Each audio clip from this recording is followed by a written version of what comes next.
Welcome to PA Timber Gifts. The forest is starting to quiet down. I feel like eyeballs are watching me. I keep hearing noises behind me. This video will be about things that go bump in the darkness.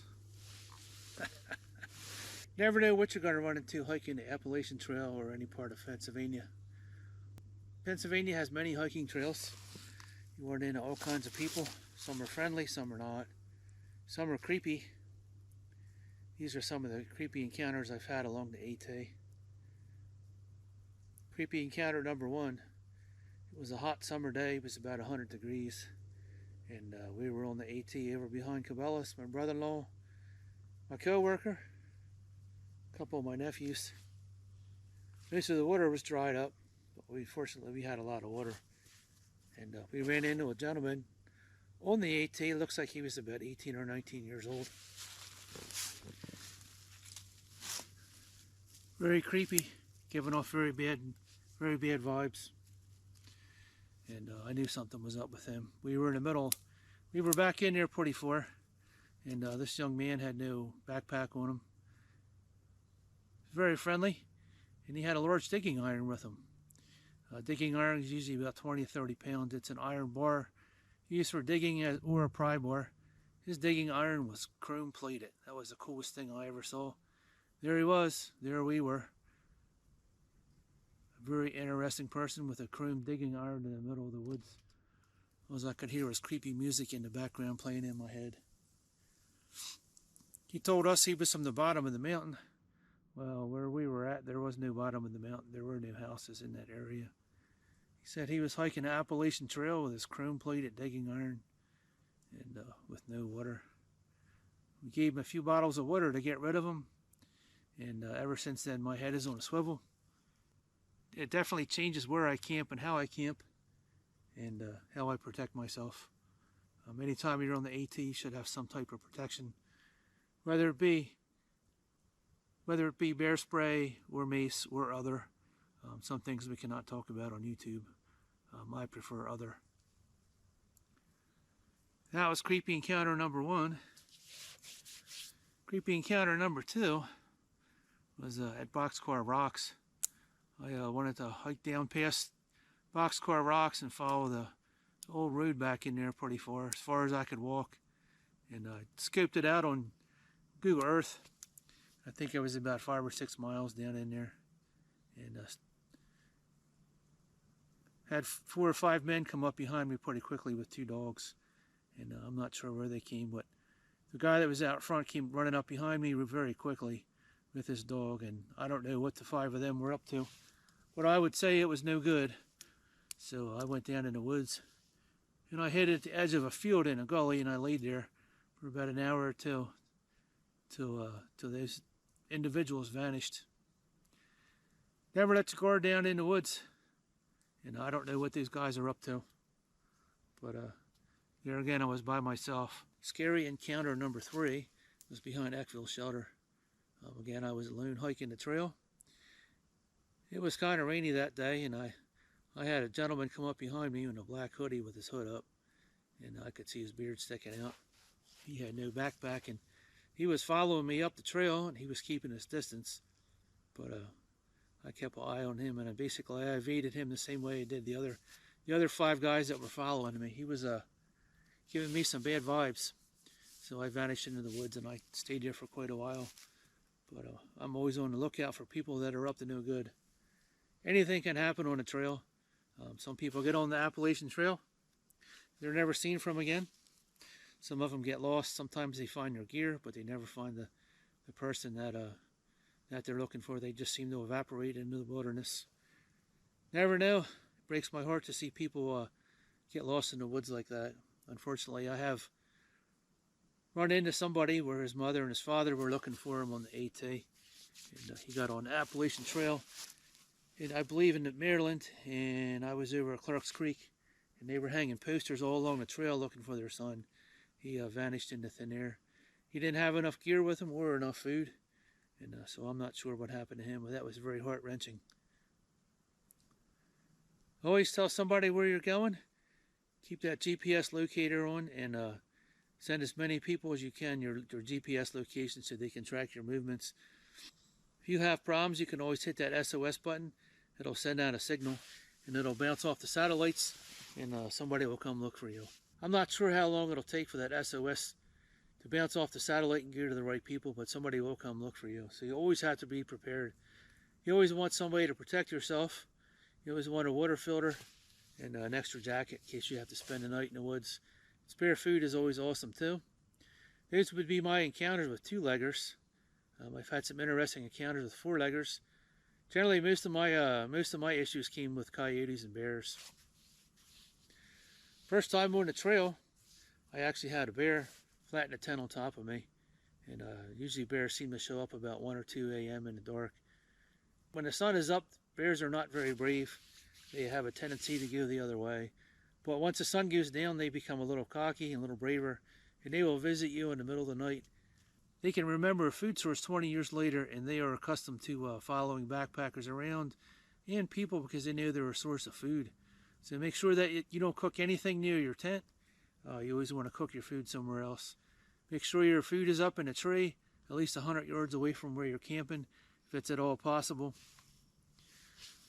I always ask people I run into, did you have any visitors last night? And I always get a laugh when people tell me, no, I didn't see nothing. Bears won't hurt you. They won't hurt you. Yeah, neither will the coyotes. A lot of people tell me they sleep with earplugs. That's just asking to get hurt in the middle of the night. You never know who's walking around your tent. Sometimes you could have two-leggers walking around your tent. I try to stay away from groups of people. I try to find established campsites that you can't see from the trail. I'm not a big fan of having two-legged people walking around me when I'm sleeping at night. The four-leggers, I'm feel a little bit better because I kind of know what they're doing. They're just looking for food. If you have people walking around you in the darkness, they're just up to no good. So some of the other encounters I've had with bear, some of those were while I was hunting. I've actually had bears circle me for quite a few hours, growling and woofing and snapping their teeth. And bears can be very aggressive. A lot of times it's a young male bear. Or if you run into a female sow with cubs and you have food, or you get in between those two, you're asking for trouble. You can get chewed up pretty bad. I believe there was two issues with bears over the past 2 years. The latest one I heard of, there was a black bear that came into a yard, and there were some children playing in the backyard, and the bear proceeded to knock over the oldest child, ran and got the little girl, picked her up, ran away with her out of the backyard while they were playing. So luckily the parents saw it, and they chased the bear down, and the bear dropped the child. The second attack, I believe, was 2 years ago. It was also a residential area. The homeowner was out in the backyard with a dog, and it was a sow with some cubs, and she got in between them. The homeowner got mauled by the sow with the cubs. She was in the hospital for a few months. Don't ever think a bear can't hurt you. They can hurt you very easily. They are one of the apex predators in Pennsylvania woods and other states. They are built for speed and power. Bears can actually run down a deer, kill it, and eat it very easily. A few months ago, there was another attack. I believe it was in Arizona. The gentleman was sitting in his chair on his property, and a bear came up behind him and started chewing on him and scratching him. The bear actually killed the property owner, drug him off into the bushes, and started eating him. And one of the nearby residents heard a screaming, and all the commotion going on, and he came over with a firearm and shot the bear and killed it. A lot of times when there's a bear attack, you can use pepper spray, or you can use a gun. Sometimes the gun is more effective. If you're in a tent and a bear comes in a tent after you and rips a hole in the side and decides to drag you out by your ankles or by your sleeping bag, you don't have much of a chance if you discharge that pepper spray inside the tent. So there's some scary encounters along the Appalachian Trail, and there's what I use for bear protection. But it's pretty quiet in here now. I haven't heard a person all day. I've run into packs of coyotes at night. One time while I was hunting back along Lebanon Reservoir with one of my co-workers. I was on a mountain above them, and I had I'm not sure how many were in the pack, but there was at least 5. I could hear them barking, and they were snapping at me, growling and carrying on. They were becoming very aggressive. I pulled out my handgun and my flashlight. kept shining it around me till eventually they went away. I wasn't sure if I was going to be a meal for them or not. Coyotes can kill you. Coyotes can do a lot of damage to you, especially if there's a large pack. They are very aggressive and they have sharp teeth. Most of the issues you'll have with animals will always be in the dark. I did have that same experience along the AT. I was camping up by the 501 shelter.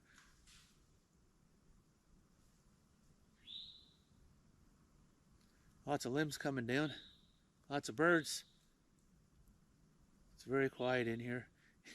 It's almost eerie, like somebody's watching you. But I know there's nothing here.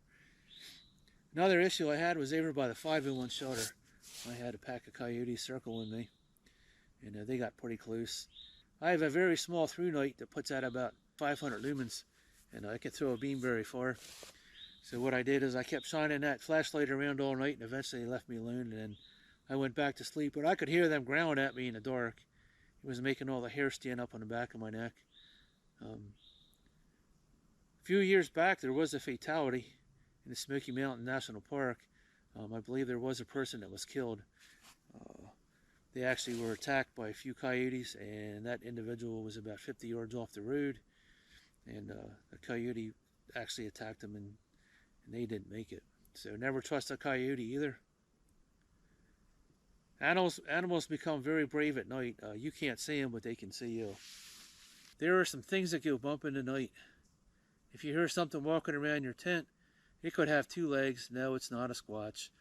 You could have a creeper walking around your tent, meaning to harm you or take some of your stuff. So if you want to sleep with earplugs, that's a chance that you have to take. I do not. I want to know what's walking around me in the dark, even though it wakes me up. I've had bear walk around me, raccoons, once in a while porcupine. Porcupines like to chew on your stuff. So things that go bump in the dark. Thanks for watching PA Timber Ghost. Hopefully you enjoyed this short video. Give me a thumbs up. It helps the algorithm. Hit that subscribe button to help my channel grow. And we'll see you in the next video. Beware of things that go bump in the dark.